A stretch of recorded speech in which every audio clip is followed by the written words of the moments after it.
Halo teman-teman, kembali lagi bersama Kamar Film. Kali ini kita akan membahas sebuah film yang di-request oleh seseorang di kolom komentar dengan judul Hachi: A Dog's Tale. Film yang dirilis pada tahun 2009 ini berdasarkan kisah nyata yang terjadi di Jepang.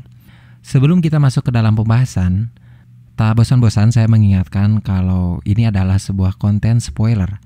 Jadi untuk kalian yang belum menonton filmnya, alangkah lebih baik untuk menonton filmnya terlebih dahulu. Karena pengalaman menonton film secara utuh jauh akan lebih baik dari sekedar menonton ulas alur cerita filmnya. Jadi langsung saja kita mulai ulas alur cerita filmnya.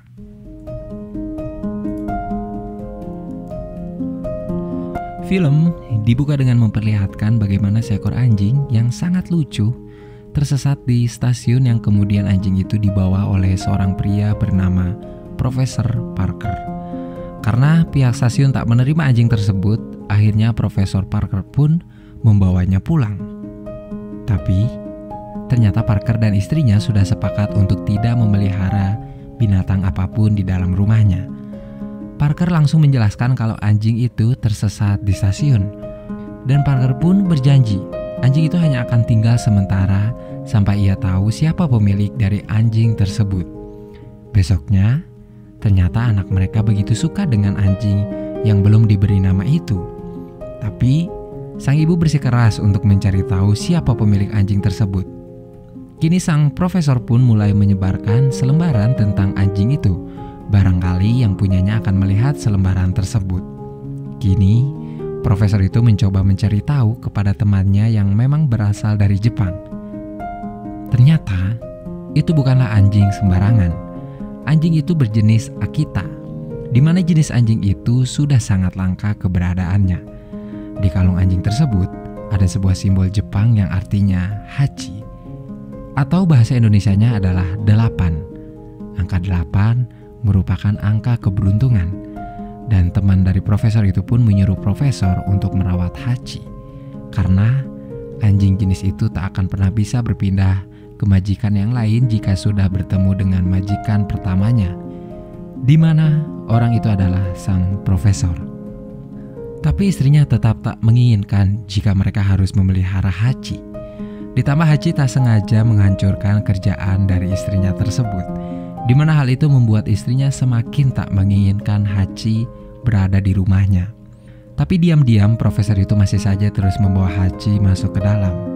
Ia seperti tak bisa meninggalkan Hachi sendirian di luar dan mengajak Hachi untuk menonton TV.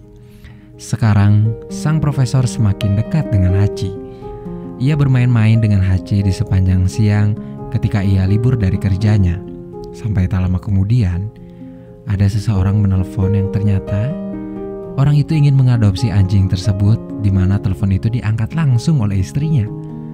Tapi istrinya seperti merasa tak tega karena sekarang suaminya sudah sangat menyayangi Hachi dan mereka berdua sudah sangat dekat. Akhirnya ia pun bilang kalau anjing itu sudah diambil oleh seseorang. Itu artinya sekarang Hachi sudah benar-benar diterima oleh istrinya untuk dipelihara.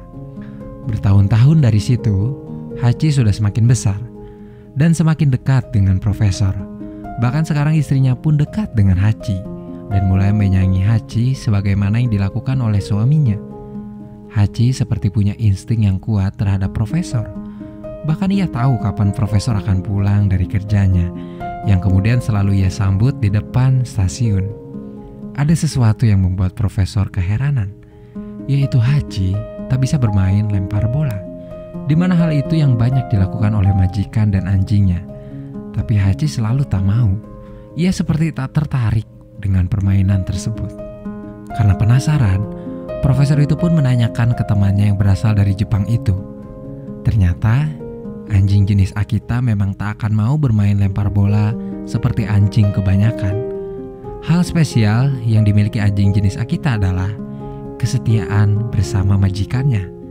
Tapi anjing jenis Akita memang akan mengambil bola jika ada alasan yang sangat penting untuknya.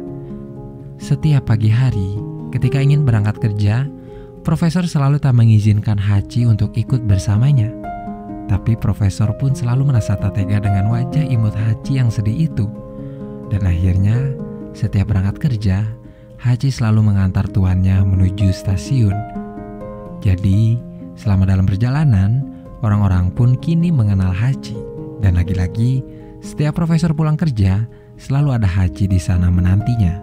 Setiap hari, tak pernah terlewat sehari pun. Sampai suatu hari, Hachi tak ada di depan stasiun ketika profesor pulang. Jelas, hal itu membuat profesor merasa heran. Baru kali ini Hachi tak menantinya di stasiun. Kemudian ia pun pulang ke rumah, dan ternyata di belakang rumahnya, Hachi terus saja menggonggong karena di depannya ada sebuah binatang yang dimana membuat Hachi ketakutan. Profesor pun akhirnya menangkap binatang yang mengganggu Hachi itu. Kini anak satu-satunya dari profesor dan istrinya pun sudah menikah dan dimana sekarang anaknya sudah hamil. Hal itu membuat profesor dan istrinya bahagia. Karena sebentar lagi mereka akan menjadi seorang nenek dan kakek. Kehidupan rumah tangga profesor dan istrinya sangat bahagia. Apalagi profesor memang seorang laki-laki yang romantis dan selalu bisa membuat istrinya untuk bahagia. Hingga akhirnya suatu pagi ketika profesor ingin berangkat kerja, Hachi tiba-tiba merasa tak ingin mengantar profesor menuju stasiun. Ia terus menggonggong seperti melarang profesor untuk berangkat kerja. Hal ini baru terjadi pertama kali kepada Hachi. Tapi profesor tetap memutuskan untuk berangkat kerja. Di mana kali inilah untuk pertama kalinya lagi, profesor berjalan sendirian menuju stasiun yang sontak saja membuat orang-orang di jalan merasa heran. Kenapa ia tak bersama Hachi?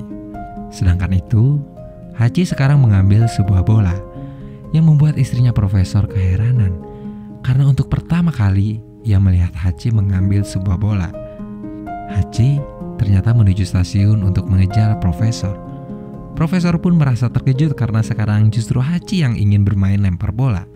Sesuatu yang selama ini tak pernah dilakukan oleh Hachi. Tapi itu sangat membuatnya bahagia.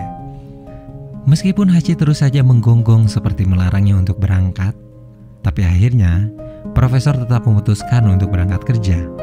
Di mana sekarang Hachi sendirian di stasiun melihat kepergian kereta di mana di dalamnya ada majikannya.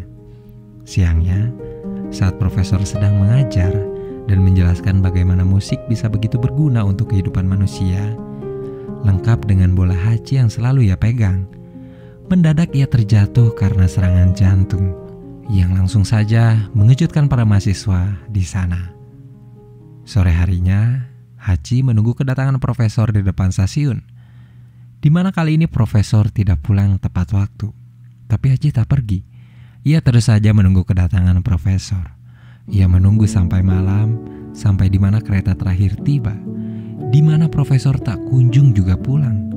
Tak lama ada mobil datang. Itu adalah suami dari anaknya, profesor, yang menjemput Hachi untuk pulang. Besok paginya, Hachi dibangunkan oleh anak profesor dengan matanya yang sedang menahan tangis. Yang lalu anak profesor itu pun pergi bersama suami dan ibunya menuju sebuah pemakaman, di mana itu adalah pemakaman sang profesor. Serangan jantung itu menewaskan profesor.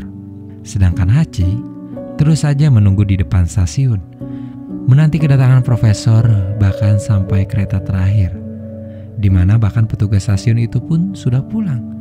Tapi sebelum pulang, petugas itu menghampiri Hachi terlebih dahulu dan bilang, "Hachi, kamu tidak perlu menunggu lagi. Dia tak akan pernah kembali." Sekarang istri dari profesor itu memutuskan untuk pindah rumah. Terlalu banyak kenangan di rumah itu. Ia harus pindah agar ia bisa pelan-pelan melupakan kenangannya bersama suaminya. Hachi pun ikut pindah. Tapi ia tak ikut bersama istri dari profesor. Ia sekarang dipelihara oleh anak dari profesor tersebut, di mana mereka kini sudah dikaruniai satu orang anak. Hari demi hari Hachi lewati seperti bukan biasanya ketika profesor masih ada. Kini ia hanya bermurung, tak ada gonggongan apalagi candaan. Sampai suatu ketika Hachi memutuskan untuk pergi dari rumah tersebut, berlari terus-menerus tanpa henti menyusuri kereta. Kemudian hari semakin gelap dan Hachi memutuskan untuk tidur di bawah kereta api. Besoknya, ia pun kembali melanjutkan perjalanannya, di mana sekarang ia berhasil menuju rumah profesor. Tapi di sana penghuninya bukanlah seseorang yang ia kenal. Rumah itu sudah dihuni oleh seseorang yang baru. Sekarang Hachi memutuskan untuk pergi ke stasiun dan duduk di tempat biasa yang ia lakukan setiap hari untuk menanti kedatangan profesor. Orang-orang di sana yang mengenal Hachi pun memberi Hachi makan. Begitu banyak orang-orang baik di dunia ini. Hanya saja yang jahat memang masih terlalu kuat. Tapi tak lama kemudian anak profesor itu menjemput Hachi bersama suaminya, yang akhirnya mereka kembali membawa Hachi pulang. Di rumahnya, Hachi seperti tak ingin melakukan apapun selain diam. Kemudian anak dari profesor itu tahu Hachi memang harus pergi. Dia tak bisa tinggal bersama dengan mereka. Akhirnya anak dari profesor pun merelakan Hachi untuk pergi, untuk melakukan hal yang harus Hachi lakukan. Yang ternyata kini Hachi kembali ke stasiun, duduk di tempat biasa dan menanti kedatangan profesor untuk pulang. Sesekali ia pun pergi ke toko terdekat yang selalu dilaluinya bersama sang profesor untuk diberi makanan. Dan malamnya ia pun tidur di bawah kereta. Lalu keesokan harinya ia kembali duduk di tempat biasa, di tempat ia menunggu profesor untuk pulang. Kini berita tentang seekor anjing yang selalu menunggu kedatangan majikannya yang sudah meninggal pun tersebar luas, di mana seorang jurnalis akhirnya menanyakan berita tentang itu kepada penjaga stasiun, yang akhirnya berita itu kini dibaca oleh teman profesor yang berasal dari Jepang. Kemudian seseorang mengirimkan sesuatu kepada penjaga stasiun itu, yaitu sebuah amplop, di mana amplop itu berisikan uang yang sangat banyak, beserta surat berisikan pesan untuk memberi Hachi makan. Sudah setahun Hachi duduk di sana menanti kedatangan profesor yang memang tak akan pernah kembali lagi. Sampai akhirnya, kini teman profesor yang berasal dari Jepang itu mengunjungi Hachi, di mana di sana ia mendoakan Hachi agar panjang umur. Waktu terus berlalu, minggu demi minggu, bulan demi bulan, tahun demi tahun. Waktu terus saja berlalu. 10 tahun sudah profesor meninggalkan Hachi, tapi Hachi terus duduk di sana menanti kedatangan sang profesor. Sampai akhirnya suatu hari istri dari profesor pun datang ke kota itu untuk pergi berziarah ke makam suaminya. Yang lalu tak lama sahabat suaminya yang berasal dari Jepang itu pun datang. Ketika ingin kembali ke stasiun, istri dari profesor itu pun melihat Hachi yang terus saja duduk di sana, di mana sekarang Hachi terlihat sudah sangat tua, warnanya sudah kusam. Istrinya sangat sedih melihat Hachi. Jadi selama ini Hachi terus saja setia menunggu kedatangan sang profesor. Hal ini begitu menyedihkan, sampai-sampai penjual hotdog yang ada di sana pun ikut menangis. Malam harinya, ketika ingin tidur, Hachi memutuskan untuk kembali pergi menuju stasiun dan menunggu kedatangan profesor. Setelah 10 tahun lebih ia menanti kedatangannya dalam keadaan yang sudah sangat melelahkan, ia pun bermimpi tentang kebersamaannya bersama profesor. Bermimpi bagaimana dulu ia sangat dekat dengan profesor. Akhirnya, setelah 10 tahun lebih menunggu, Hachi pun meninggal dunia. Lalu, film pun selesai. Hachi yang asli lahir di Odate, Jepang pada tahun 1923. Tuannya bernama Dr. Isaburo Ueno, profesor di Universitas Tokyo, yang meninggal pada Mei 1925. Hachi kembali ke stasiun Shibuya setiap hari selama 9 tahun untuk menunggu tuannya dan meninggal pada Maret 1934. Lalu dibuatlah patung Hachiko yang sedang duduk di tempat dia biasa menunggu tuannya di stasiun Shibuya. Film yang berdurasi hampir 2 jam ini memang sangat menguras air mata, di mana kita akan melihat bagaimana hubungan seorang manusia dan seekor anjing yang sangat begitu dekat. Ditambah musik scoring di sepanjang film ini hampir tak pernah berhenti, menambah kesedihan ketika kita menonton film tersebut. Jadi, untuk kalian yang ingin menonton film ini, siap-siap tisu di samping kalian. Karena mungkin kebanyakan orang yang menonton film ini mungkin saja akan meneteskan air mata. Segitu saja teman-teman pembahasan film kita kali ini. Sampai ketemu di pembahasan film selanjutnya, dan terima kasih untuk kalian yang menonton video ini sampai akhir. Dan terima kasih juga untuk kalian yang menanti-nanti video dari Kamar Film. Oh iya, untuk kalian yang ingin request film, lebih baik kalian komentar di kolom komentar yang saya sudah sediakan. Hal itu saya lakukan untuk tidak menutupi komentar-komentar lain yang membahas filmnya. Jadi semoga saja kalian mengerti. Terima kasih teman-teman. Sampai jumpa dan wassalamualaikum warahmatullahi wabarakatuh.